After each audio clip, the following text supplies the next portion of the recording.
Hi all, welcome to Telugu వంటలు. ఈ రోజు అరటికాయ పొడి కూర ఎలా చేసుకోవాలో చూసేద్దాం రండి.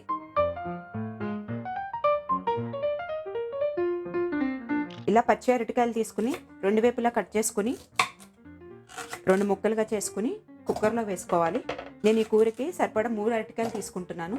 3 అరటికాయలు కూడా ఇలా రెండు వైపులా కట్ చేసుకుని మధ్యకి రెండు ముక్కలుగా కట్ చేసుకుని దీంట్లో 1 టీ స్పూన్ ఆయిల్ వేసుకోవాలి. ఆయిల్ ఎందుకంటే అరటికాయ జిగురు ఉంటుంది కాబట్టి ఆ జిగురు అంటుకోకుండా కుక్కర్కి ఈజీగా ఉడికిపోవటానికి. ఒక 1 గ్లాస్ వాటర్ పోసుకుని ఇలా కుక్కర్ మూత పెట్టేసుకుని స్టవ్ వెలిగించుకుని మీడియం ఫ్లేమ్లో పెట్టుకుని అరటికాయ ముక్కలు వేసిన కుక్కర్ ఇలా పెట్టుకుని మనము 3 విజిల్స్ వచ్చే వరకు వెయిట్ చేయాలి.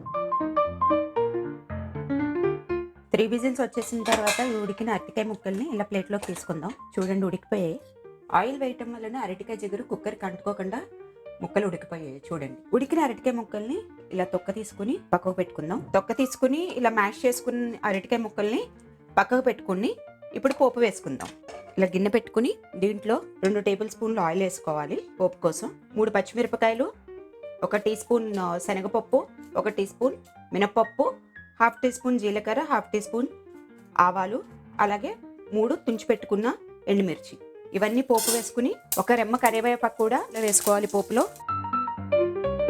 ఇది కొద్దిగా వేగిన తర్వాత 1/2 టీ స్పూన్ వరకు పసుపు వేసుకోవాలి. పోపు వేగిపోయింది. స్టవ్ ఆఫ్ చేసుకుని మనం కట్ చేసి మ్యాష్ చేసుకున్న అరటికాయ ముక్కల్ని దీంట్లో వేసేసుకుని కలుపుకోవాలి. పోపు బాగా కలిసే వరకు కలుపుకొని ఇది బాగా కలిసిపోయింది. ఇప్పుడు 2 చిన్న సైజు నిమ్మకాయలు తీసుకుని ఒక గిన్నెలోకి ఇలా రసం తీసుకుని పెట్టుకోవాలి. దీంట్లోకి 1 స్పూన్ సాల్ట్ వేసుకోవాలి. సాల్ట్ వేసుకుని బాగా కలిసేలా కలుపుకోవాలి. నిమ్మరసం వేసుకున్న తర్వాత దీన్ని బాగా రసం కలిసేలాగా కర్రీలో కలుపుకోవటమే. ఇప్పుడు అరటికాయ పొడి కూర రెడీ.